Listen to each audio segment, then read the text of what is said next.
The United States is literally in shambles right now. We have the executive branch who is full force sending troops against American cities. And it cannot be overstated how dangerous this is.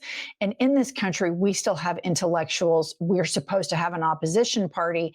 And I think I could sit here and report what Trump is doing in Portland and Chicago, but it's just another week in America. Let's talk about what the opposition party and the people who drive the opposition are talking about.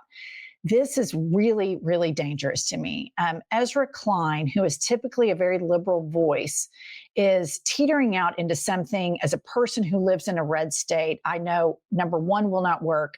And number two is wholly, wholly dangerous. Put up this excerpt, Kylie. Ezra Klein in the New York Times basically is writing that the Democrats need to run pro-life Democrats. He says taking political positions that will make it more likely to win Senate seats in Kansas, Ohio, and Missouri.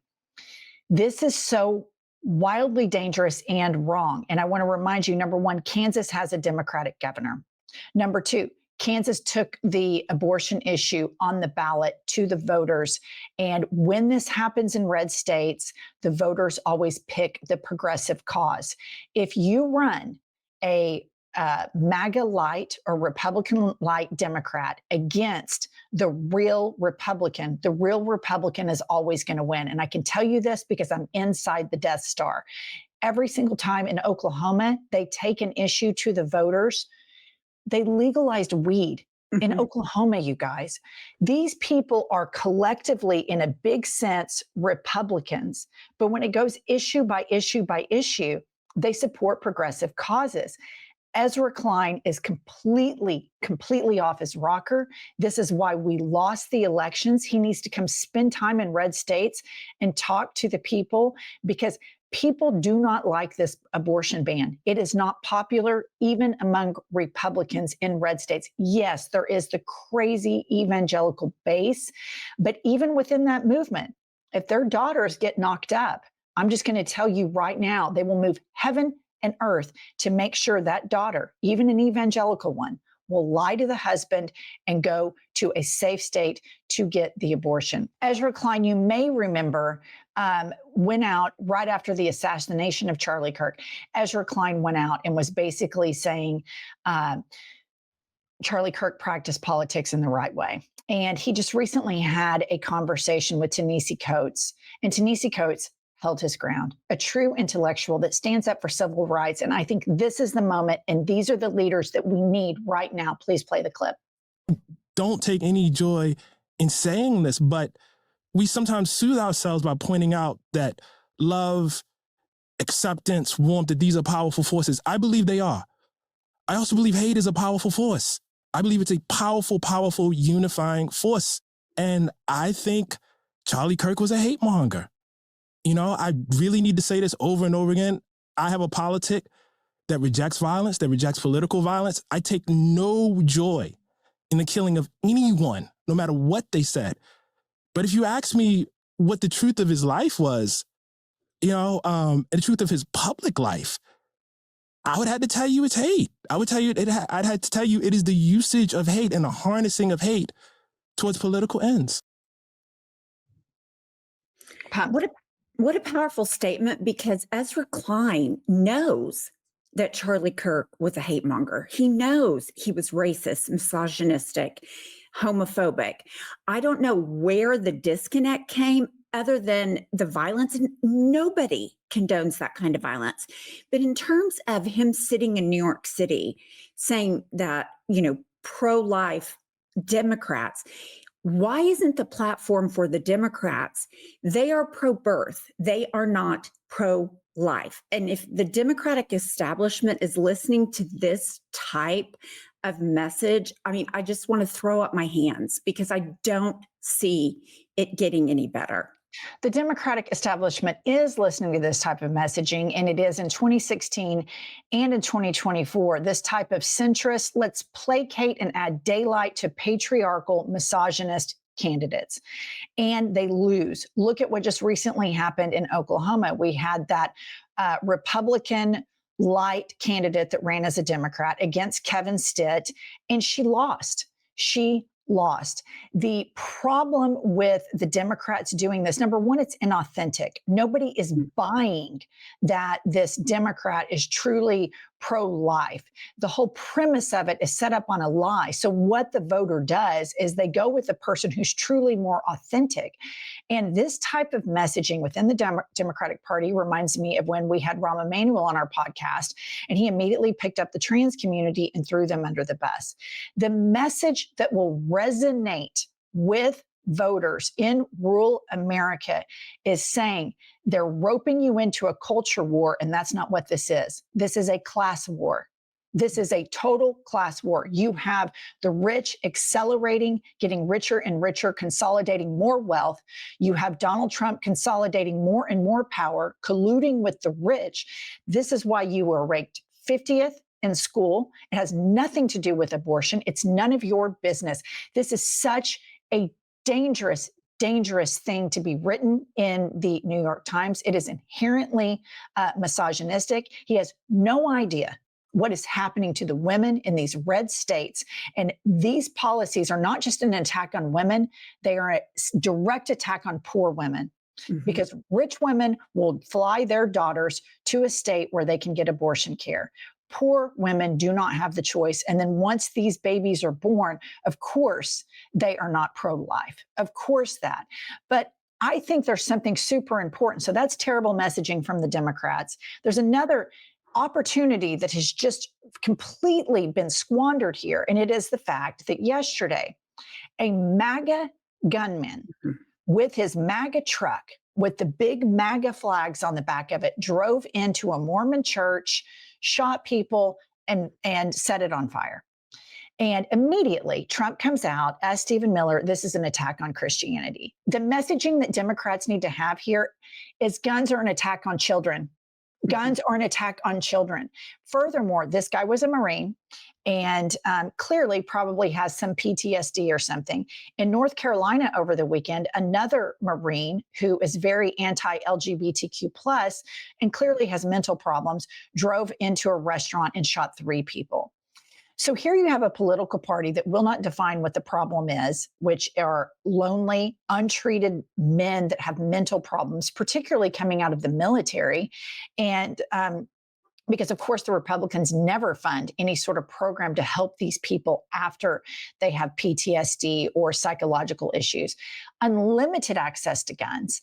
And here's a time that the Democratic leadership yesterday fumbled the bag. And then we have dipshits like Ezra Klein, who is telling the Democrats to run pro-life candidates in states like ours. And I'm just telling you right now, people in red states would rather vote for the Republican than for a disingenuous liar.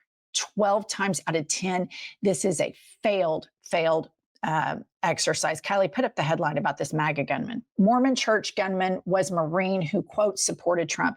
I had to get this from the British press because, of course, the United States press is all beholden, their corporate press, and they're beholden to the same donors or are donors to MAGA.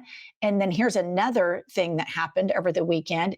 In Toxic, Texas, a man was arrested for planning to shoot participants in a pride festival. He posted that LGBTQ individuals should die in the name of Charlie Kirk. He told a friend to, quote, "Come on, bro, let's go hunting fairies." You know, what just is so upsetting to me about this is that the problem, if you look at the numbers and the data, it is white men 75% of the time that are radicalized online. But we're not talking about that. We're not talking about gun violence. The whole ethos around all these shootings is the left, Antifa. And it's like, okay, you're talking about 4% or less than 4%, somewhere around there. But I have no confidence whatsoever that we are looking into the problems where it is, which is Of course on. we're not. And it's just so The upsetting because this Republicans is going to never continue to have. happen. Because they're lobbied by the NRA. In the same way that the Democrats will never look at this issue with Benjamin Netanyahu because they're lobbied by AIPAC. And so you have a corporate media that puts out corporate news that has their interests. You have the NRA that has their interests, that has bought and paid politicians. You have the Israel lobby that has bought and paid both Republicans and Democrats. The only bipartisanship support they have are their corporate donors. And so then you have a thought leader for liberals, Ezra Klein, coming up with a harebrained idea to start running pro-life. I mean, for all of us to just go more conservative. It not only is that divorce from reality, it's divorce from what happens when the pendulum swings. And right now you have women and children that are living under MAGA abortion bans. Doctors are fleeing. They're wildly unpopular.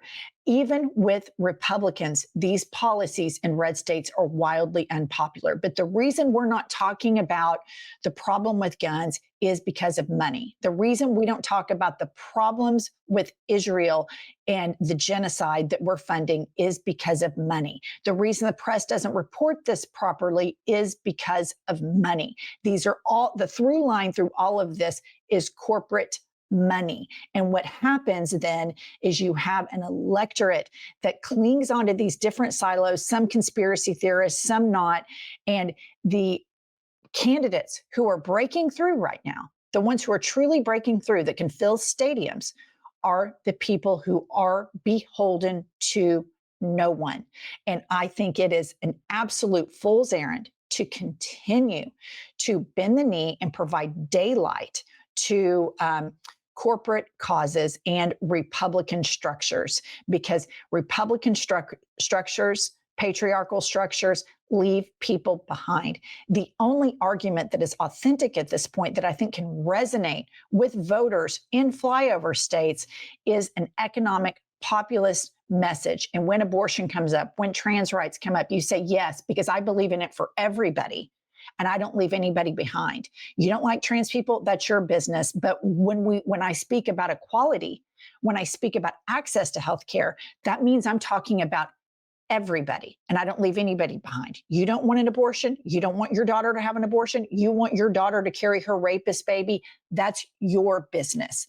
But as politicians, as the Democratic Party, we apply equality to everyone, even the people you don't like, because guess what?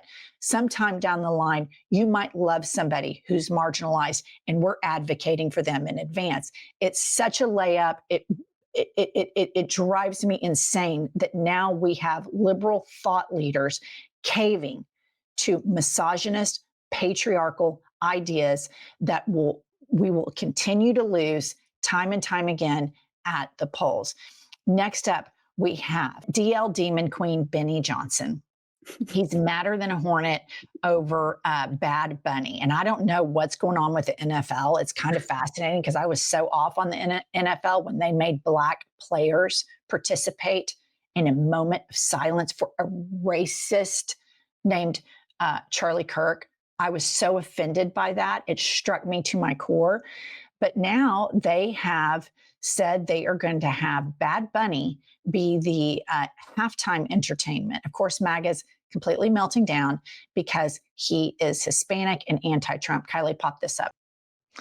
Okay, so Benny Johnson, and I want to remind everybody, Benny Johnson is a DL Demon Queen that is dying to go on the world's largest gay cruise. He says, this is Bad Bunny. He was just announced as the 2026 Super Bowl halftime show. Massive Trump hater, anti-ICE activist, no songs in English. He even canceled his entire U.S. tour for this reason. Fucking ICE could be outside my concert. And it's something that we're talking about and very concerned about. And then Benny Johnson says the NFL is destructing year after year.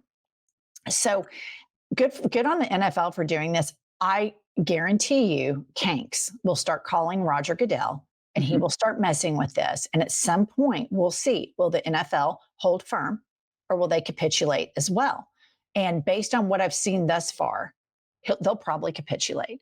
And Bad Bunny talking about ICE being outside of his concerts and advocating for people with humanity and for their dignity is something that the NFL should prop up, considering the NFL is a multi-billion-dollar industry built on the backs of African-American athletes, whom they allowed those athletes to be exploited and humiliated when they had moments of silence for Charlie Kirk, who is an outward, unapologetic, unrepentant racist. So I want to keep an eye on this thing because it will be interesting, because I've seen Roger Goodell in the White House kissing Trump's ass. And so he's going to start melting down because these are the vanity projects that he cares about, while Stephen Miller is completely dismantling the Constitution and the Bill of Rights. Interesting that last year, the Super Bowl halftime was Kendrick Lamar, that made no bones about his absolute disdain for Trump.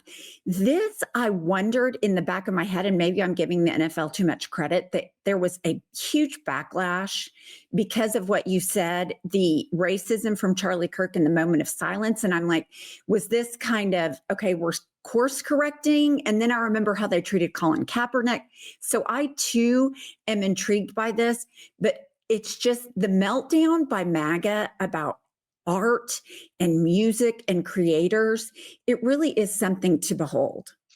I mean, they're just such babies. They're such titty babies. They won't be happy unless it's some mega rock Christian band, praise worship. And it's just so unbelievable how void of culture and open-mindedness and humanity this movement is. And so I don't think there's accidents in organizations that are this organized, like the NFL. I think that they've kind of had to straddle a little bit with the president inviting, and then there was the team owners that opted to do the moment of silence, which I think the NFL should have said, absolutely not. We're not doing that. Because I think that was just a disgrace. It was an absolute disgrace to have moments of silence for Charlie Kirk. If you want to have a moment of silence for all that have died of gun violence, I'm fine with that. But for a racist who was unrepentant and unapologetic about his racism, his last words before he was murdered was to blame gun violence on gangs, which we all know who they think are in gangs, what that signaling is. His last words were racist. And so that was just so disgusting to me, and a set. My husband and I haven't been able to even think about the NBA, the NFL. So I hope that this is a move in standing up for the millions and millions of Latino Americans, and an acknowledgement about how much better our country is, because it is multicultural, about the flavors that all of this brings to all of us, even to a halftime Super Bowl, seeing a successful Latino artist that stands up for the many, many millions of people that are completely innocent, that have been kidnapped and disappeared by ICE, by this fascist regime. So I'm hopeful that they stay the course and don't bend the knee. So we'll just keep an eye on this, because it's fascinating, because Trump is making everything a culture war. And this is like the epicenter of American culture, the NFL. All right. Make sure you like and subscribe, and we'll be back later with more news.